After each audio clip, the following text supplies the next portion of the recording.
And on Tampa, we were going to board ships. And when we got to Tampa, that's when we encountered one of our first problems. Things don't always go the way you plan them to, do they? Now, and so there weren't enough ships to take all the men and all the horses. So our commanding general, Wheeler, his name was, he was an ex-Civil War general, a big man. He had to make a tough decision. He could either take all of the men and none of the horses. He could take all of the horses and none of the men.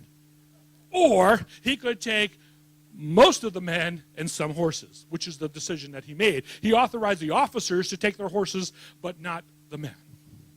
So here we were, cavalry unit, going into battle, fighting as an infantry unit. Okay? I had my horse, and then we encountered the Spanish, and they were ensconced in the top of a hill. Now, we had to displace them from that hill. We were at the bottom of the hill, and we were going to charge up that hill. Now, were our men afraid? You bet they were afraid. So I brought them together, and I said, you know, it takes courage to take that hill. And by acting as if we're not afraid, we'll overcome that fear, and we'll muster up the courage to charge up that hill. I was on horseback. I led my men up that hill. I didn't say charge. I said, follow me. Bully. We got to the top of the hill and pushed the Spanish over the top of the hill and thought we had won a great battle. But what did we find? Another hill. You see, that first hill was called Kettle Hill. And we got to the top and we saw the Spanish even more fortified on the top of the next hill, which was called San Juan Hill. And so once again, I brought my men together and we mustered up the courage. And I said, follow me up that hill. And we drove the Spanish off, and we ended the tyranny of Spanish rule in North America. Bully. Courage came in again a few years later when I was president of the United States. Now I didn't have to deal with children on the streets of New York City. I didn't have to deal with grizzly bears, mean horses, gunfighters, or Spanish Mauser rifles. Now I had a real foe, Congress. And it took courage, you see, to stand my ground and get bills passed to change this United States of America. We had the 5th largest Navy in the world when I became president. By the time I was finished being president, we had the 2nd largest Navy, second only to Great Britain herself. How about a bully for that? Bully! And to demonstrate our strength as a world power, I took a risk, you see. I sent our entire fleet, 16 battleships. I think there were 14 support steamers, a whole fleet of destroyers on a cruise. Where did we go? Around the world. Hey, the boys and we painted our ships white so the world could see them coming. And because you see, there was 3 objectives. No Navy in the world had ever attempted an around-the-world voyage of their entire Navy. And I said, the United States, we can do it. Okay? So it was to prove ourselves as the world power. It was a diplomatic voyage. We stopped in many of the leading ports throughout the world. And also, it was a test of our naval capabilities, test of new technology like radio. It was, and the press gave it the name the Great White Fleet. Well, about halfway through the 15-month voyage, okay, we had used up the entire budget for the United States Navy. And I went to Congress and I said, well, if you want your fleet back, you'll have to pass another appropriations bill. Which they did. Okay? And so sometimes it's better to ask for forgiveness than for permission. That's a key element of leadership that I learned early on.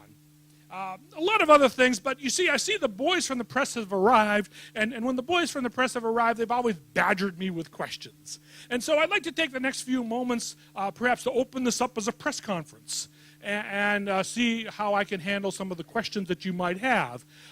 So who might have some questions out there for the president today? Well, let's start back there. Oh, we've got some microphones for people so everyone can be heard. Hello, Mr. President. My name is Arlene, and I'd like to know, is it true that the teddy bear was named after you? Ah, excellent question. And the answer to that question, of course, is yes, indeed. Yeah, but it's an interesting story. Let me tell you that story. You see, I was a hunter. While I was president, it was October, and I think it was 1902. We went out on a bear hunt. We went out in Mississippi in the fall, October, tromping through the swamps looking for bears. And we had a bully time. And the first day, we went out hunting, and we hunted all day long. And we didn't see a single bear. But we had a bully time, and that night around the campfire, it was an awesome experience. Bully. Hang on a second. And then the second day, we went out there and we hunted for bear all day long, and we didn't see a single bear.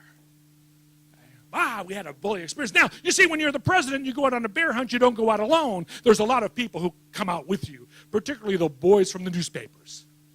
And they were getting nervous because we didn't get a bear, and that was going to be their story. And so a couple of the boys from the newspapers found some locals who knew the terrain, and they hired these locals to go find a bear. And they did. And they found one who must have been in a scrap because his leg was sort of mutilated, and they grabbed him and they tied him to a tree. And they brought me over, handed me my Winchester rifle, and said, "Mr. President, there's your bear. Take your shot."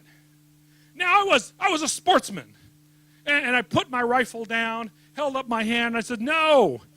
Number one, this bear is wounded. Number two, he's tied up. And I'm not going to shoot a tied up, wounded bear." Well, bully. Well, now the boys from the newspapers had their story. Right? And, hang on. And they went out, and you see, there was a political cartoonist. Well, there were many of them in the day, but one in particular, his name was Berryman. He loved to lambast me in cartoons. And he drew a cartoon that day of the story. And he took a little bit of liberty with how he drew the cartoon. And instead of the bear being a wounded, adult bear tied to a tree, he drew a little baby bear cub. And he had me in the picture with putting my rifle down, holding my hand up. And that political cartoon ran in newspapers throughout the land within the next few days. Okay? So everyone saw it. Now, in New York City, there was a fellow who ran a toy store. And his wife would make these stuffed animals and put them in the window. Well, they started selling more bears than anything. And so she couldn't keep up. And so he wrote me a letter, the owner of the toy store, and asked me if it would be okay with me if he could call those bears Teddy's bears. And I thought it was a bully idea. A few years later, that little toy shop became the Ideal Toy Company. And one of my sons at the time said to me, "Dad, you should have negotiated a better deal." So who asked that question about the teddy bear? Here we have a teddy bear for you.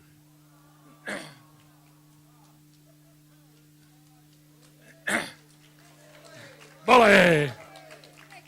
Oh, my pleasure. Well, there was a question back here. Lady with the microphone. Thank you, Mr. President. You have told with great relish the many successes you have had. Now, would you tell us a couple of your mistakes, please? Many mistakes, indeed.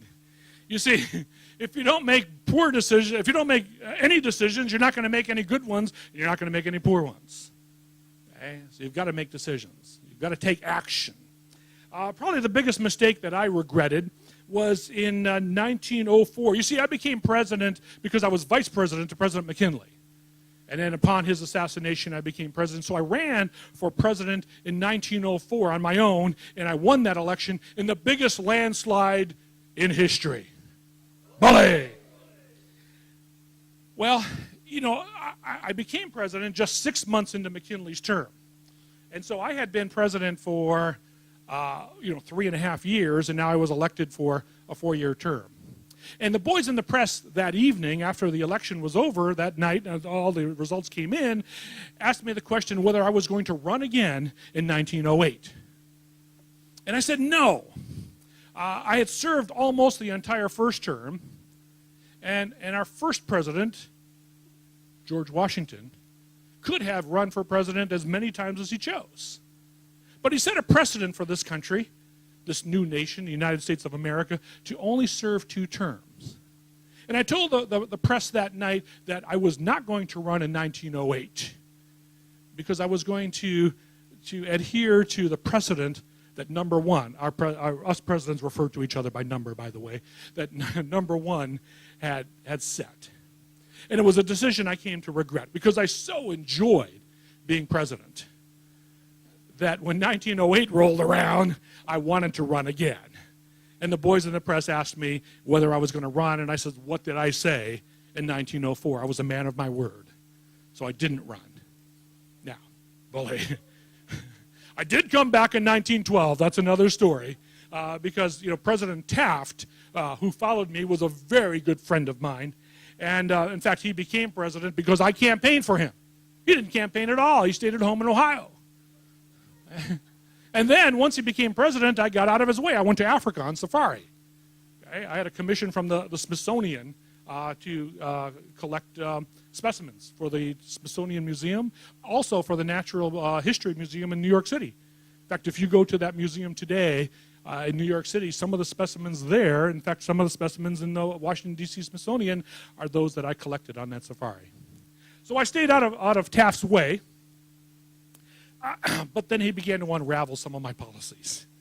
And I came back and challenged him, you see, for the Republican nomination in 1912. Well, politics as they are, the Taft people had most of the delegates sewn up. Because in those days, there weren't many primary elections. There were a few, and I won them all. Bully! But most of those delegates were chosen in the back rooms. They called them the what? Smoke-filled rooms. And when the convention came around, the Taft people would not seat my delegates. So did we let that stop us? No. We walked out of the hall, rented a hall across the street, started our own party called the Progressive Party, and the boys in the press gave it a nickname. They called it the what? Bull Moose Party. Because I declared my candidacy. I said, I'm as fit as a bull moose, and my hat is in the ring. Now, we beat President Taft in that election. However, the Democrat, Wilson, took the election. And so a lot of my political foes blamed me for Wilson becoming the president. So a couple of mistakes I made there along the way. Other questions? Anyone? President, do you think that the job of president today is easier or harder than in your day? Do I think the job of president is easier? I think it's much more difficult today than in my day. And I'll tell you why. It's because of the technology of communication. Okay? See, when an issue came to me while I was president in 1902, 03, 04, we had time to think. We had time to discuss. We had time to reflect before we could make a decision. But today, when something occurs, when do we expect our president to have a decision? Right now. We usually find out, or you all find out, the same time the president finds out. And we expect the president to have the right answer when? Now! With no time to think, no time to discuss, no time to do research, no time for reflection, and we expect our president to be right when? All of the time!